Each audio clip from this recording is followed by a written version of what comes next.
ہم علم اور تعلیم کے لیے اپنے بچوں کی تعلیم کے لیے بہت زیادہ سیریس نہیں ہیں، بلکہ ہم تو ریزرویشن پہ ڈیپینڈ رہتے ہیں. ریزرویشن ملنا چاہیے، ریزرویشن ملنا چاہیے، اور بہت ساری تحریکیں ریزرویشن کی چلائی جاتی ہیں.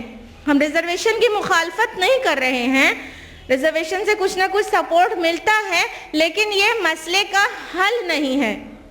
ہم آپ کو ایک مثال دیں گے کہ ریزرویشن ملا لیکن اس سے کوئی فائدہ نہیں ہوا.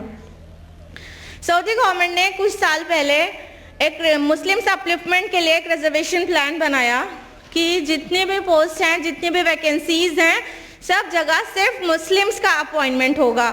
اس کے لیے بہت اشتہار دیے گئے اخباروں میں اور جگہ جگہ، اونلی مسلمز، اونلی مسلمز.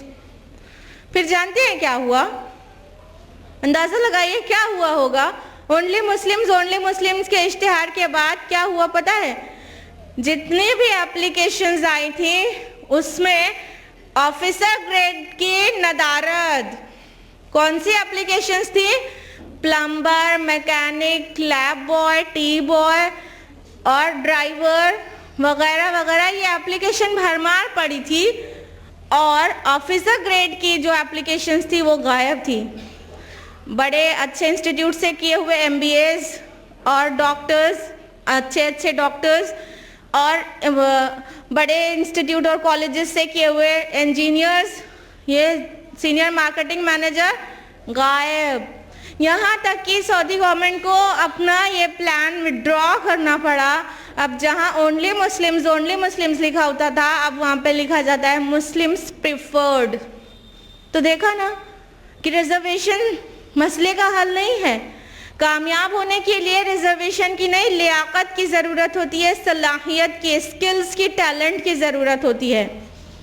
اگر امت مسلمہ آپس میں یہ طے کر لے کہ وہ بریانی اور نہاری تھوڑا کم کھائے گی اور شادیوں میں اپنی شمولیت کم درج کرائے گی اور خوب زیادہ دولت شادیوں میں، جہیز میں، پٹاخوں میں خرچ کرنے کے بجائے تعلیم میں لگائے گی، تو 25 سالوں کے بعد ہمارے حالات انشاءاللہ بہت بدل جائیں گے. کوئی بھی قوم کی ترقی تبھی ہوتی ہے جو وہ اپنے ویک پوائنٹس پر نگاہ رکھتی ہے اور اس کو دور کرنے میں لگی رہتی ہے، اور اپنے جو پوائنٹس آف اسٹرینتھ ہے، جو مضبوطی والی چیزیں ہیں، ان پر دھیان دیتی ہے. اپنی معاشیات، اپنی اخلاقیات، اپنی سیاست، یہ سب پہ دھیان دیتی ہے تو وہ ترقی کرتی ہے. لیکن امت مسلمہ کے اکثر افراد آج دیکھیے کھانے کھلانے میں تو بہت فیمس ہیں، پورے ہندوستان میں بہت فیمس ہیں کہ نہیں ہیں؟ ہاں، آپ دیکھ لیجئے، ٹنڈے کا کباب کون نہیں جانتا کہ لکھنؤ کی فیمس چیز ہے. ہاں، بامبے جائیں گے تو گلشن ایران اور وہاں شالیمار میں کھانا اپنی شان سمجھیں گے، اور پورے ہندوستان میں مشہور ہے.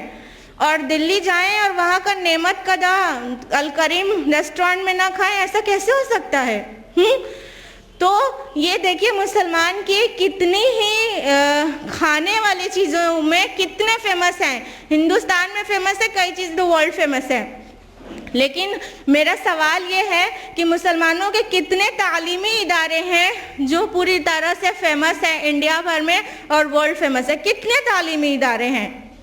تو ہم جب اپنا سارا مال اور اپنی اٹینشن لٹا دیں گے شادیوں میں اور کھانے میں، تو پھر ہماری اٹینشن تعلیم کی طرف کیسے رہ پائے گی؟ کیسے رہ پائے گی؟ یہ ایک بہت سیریس موضوع ہے، اس کو لائٹلی مت لیجیے گا.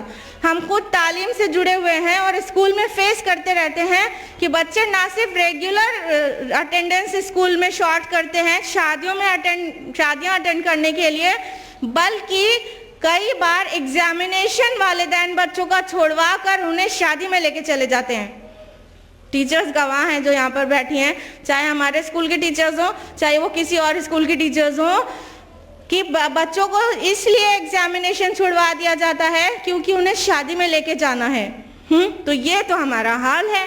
جب تک ہم مرغ مسلم کھاتے رہیں گے تب تک اسی طرح تعلیم میں پچھڑے رہیں گے اور کبھی ترقی نہیں کر پائیں گے.